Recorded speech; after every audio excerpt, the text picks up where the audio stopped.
Magandang araw po sa inyong lahat, lalo na sa ating mga pinuno, kawal, kawani at pamilya na hukbong katihan ng Pilipinas. Ako po si Father Dion, isang paring Katoliko ng Military Ordinariate of the Philippines and the Post-Catholic Chaplain ng Headquarters and Headquarters Support Group ng Philippine Army. At ito po ang salita ng Diyos, ang ating gabay. Ngayon po ay Thursday, September 25, 2025, ng ika-6 na araw ng ating nobena kay San Miguel Arcangel, ang ating patron. At ang ating tema sa ating pagdiriwang sa araw na ito ay pag-asa na matibay kahit sa pagdurusa. Sa ating unang pagbasa mula sa aklat ni Hagay, chapter 1, verses 1 to 8, pinapaalala ng propetang si Hagay sa Israel na unahin ang pagtayo muli ng templo ng Diyos.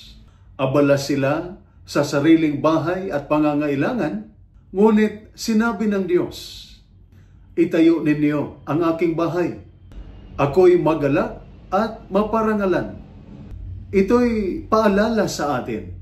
Kapag tayo'y lugmok, kapag mabigat ang pasanin, ang lunas ay hindi puro sarili, kundi ang paglagay muli sa Diyos sa sentro ng ating buhay.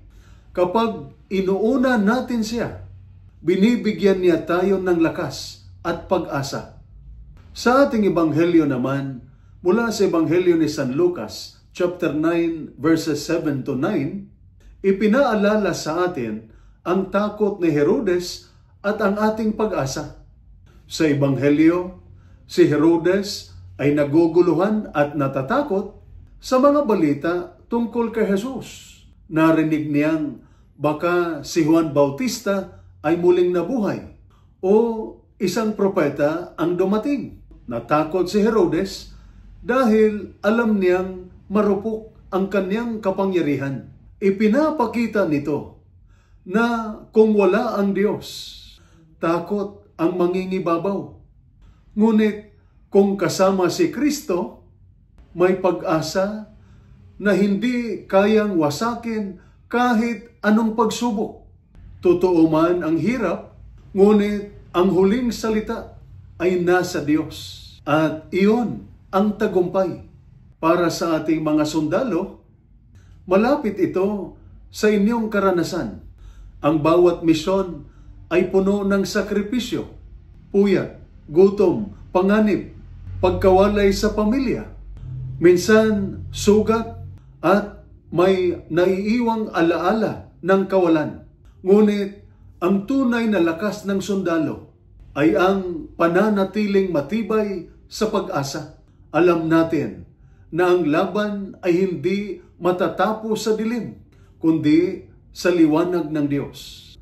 Para sa mga pamilya, dala rin ninyo ang bigat ng pagdurusa, ang lungkot ng paghihintay, ang pangamba sa kaligtasan ng mahal sa buhay, at pagtitiis na mag-isa.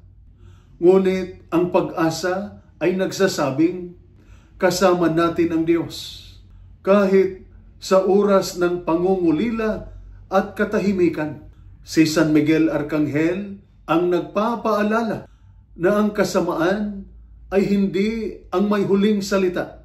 Ang Diyos ang nagwawagi at siya ang ating tunay na lakas. Ito po ang salita ng Diyos, ang ating gabay. Manalangin tayo. Amang makapangyarihan, sa ika-6 na araw ng aming nobena kay San Miguel Arcangel, isinusumamo namin sa iyo ang aming mga sundalo at kanilang pamilya. Bigyan mo sila ng tapang sa gitna ng panganib, lakas sa panahon ng hirap, at pag-asang hindi kayang wasakin ng anumang kaaway. Pagpalain mo ang kanilang pamilya na naghihintay at nananalangin. Bigyan mo sila ng kapayapaan, lakas ng loob, at tiwala sa iyong pangako ng tagumpay. Sa pamamagitan ng panalangin ni San Miguel Arcangel, ipaalala mo sa amin na ang kasamaan ay hindi magtatagumpay, kundi ang iyong pagmamahal at ang iyong tagumpay magpakailanman. Sa pamamagitan ni Kristo na aming Panginoon. Amen. At sumainyo at sa inyong pamilya ang pagpapala na makapangyarihang Diyos, Ama, Anak at Espiritu Santo. Amen.